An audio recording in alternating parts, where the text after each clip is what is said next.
Welcome everyone. Today we will explore the relation between neuroscience and Bhagavad Gita. It's incredibly how this ancient text, written thousands of years ago, resonate with what we now know about the brain and human behavior. Let's start with the setting of Gita.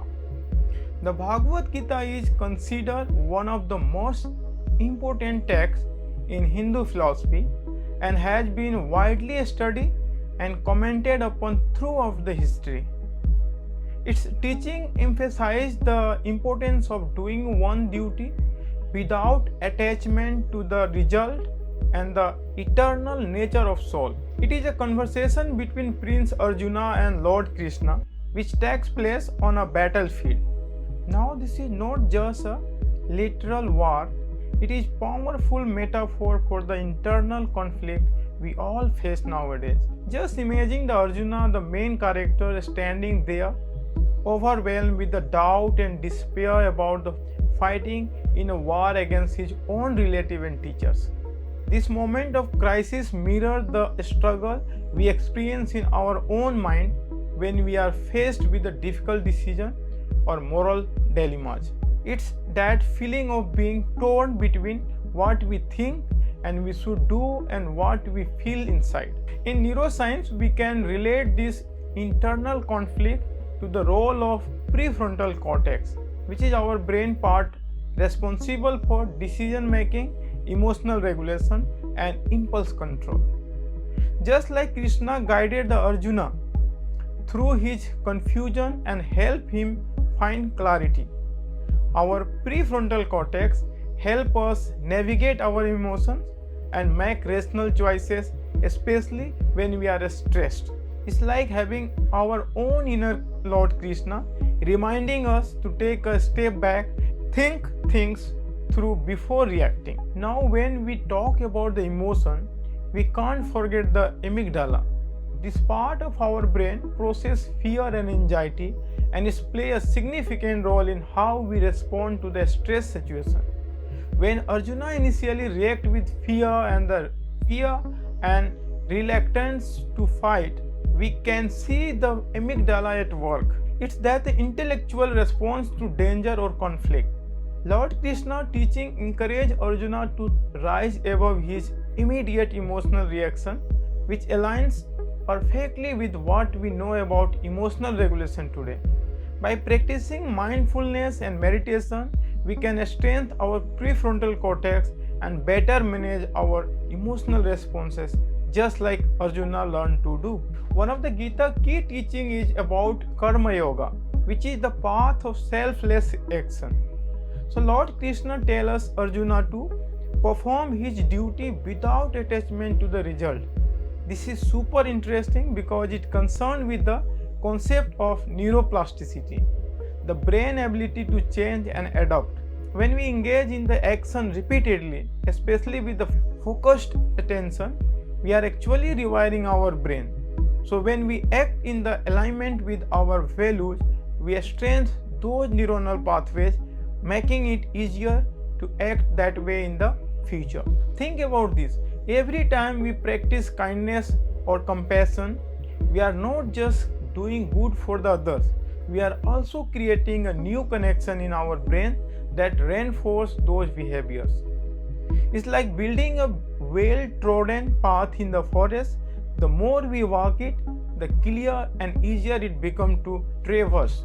The Gita teaches us that by consistently engaging in the selfless action, we can cultivate a mindset that leads to great happiness and fulfillment. Now we'll talk a little bit deeper into the idea of non-attachment.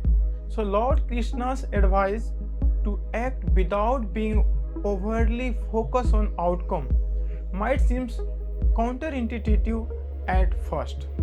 However, research shows that the being overly focused on a specific result can activate our stress response, making it harder to perform well.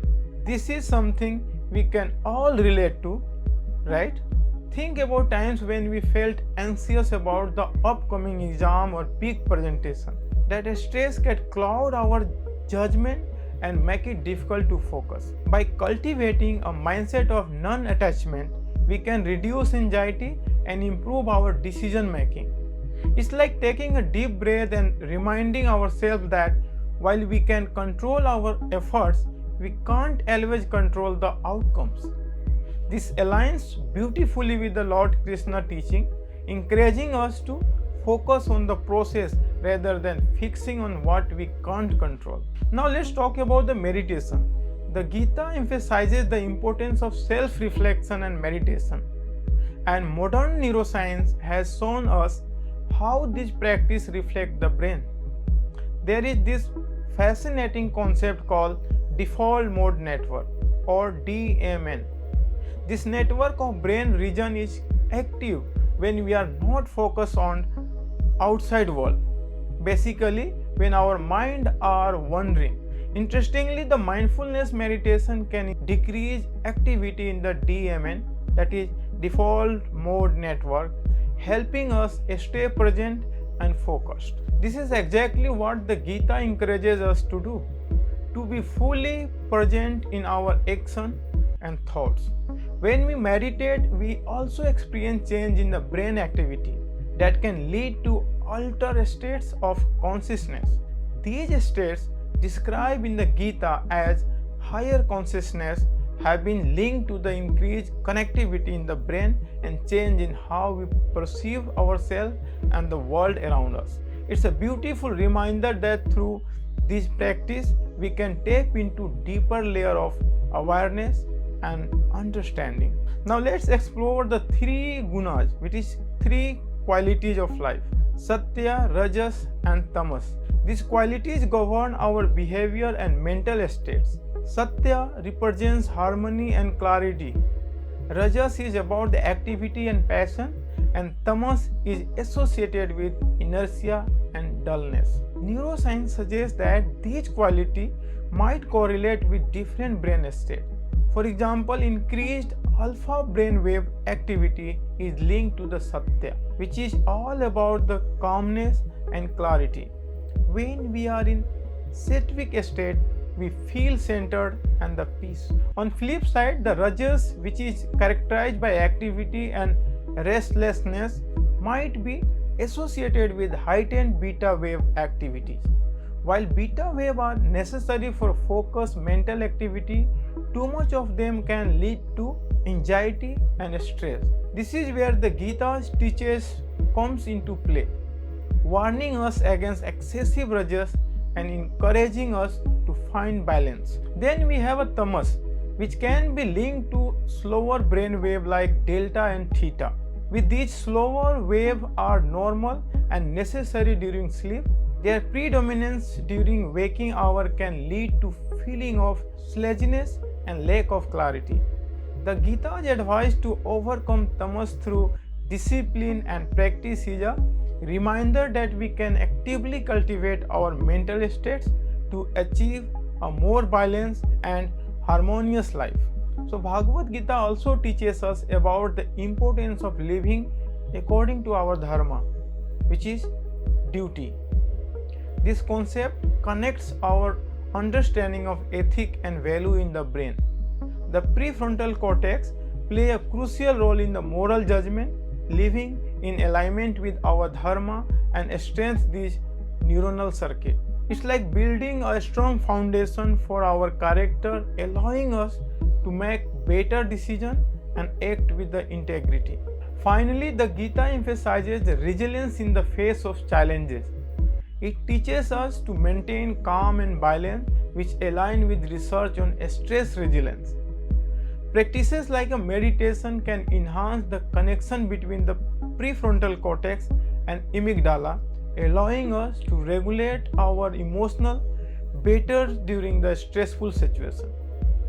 It's about the building our mental muscle so that when life throws curveballs our way, we can respond with the grace and composure. As we can see, the teaching of the Bhagavad Gita resonates deeply with modern neuroscience. It's incredibly how this ancient wisdom aligns with what we are learning about the brain today. So in conclusion, the Bhagavad Gita reminds us that greatest battlefield lies within our own mind. By understanding and the working with our neuronal process, we can navigate this inner trend with a greater skill and wisdom, ultimately realizing our full potential as a human being. It's a beautiful journey of self-discovery that connect the ancient with the modern, and I think that something we can all appreciate. As we continue to explore the intersection of spiritual and science, it's important to remember that the Bhagavad Gita offers timeless wisdom that can guide us through the complexity of life. Whether we are facing personal challenges, navigating relationships, or seeking a deeper understanding of ourselves, the teaching of the Bhagavad Gita provide a roadmap for growth and transformation. So I hope this exploration of Bhagavad Gita and its connection to neuroscience has sparked your curiosity. There is so much more to uncover, and I encourage you to dive into the text and see what insight resonate with you. Whether you are drawn to the philosophical aspect, practical application, there is something in the Gita for everyone. Let's keep this conversation going. I would love to hear your thought on the Bhagavad Gita, how it resonates with you, and any experience you had with the meditation, yoga, and selfless action. Together we can continue to learn and grow, drawing inspiration from both ancient wisdom and modern science. So thank you for the watching, and see you in the next video.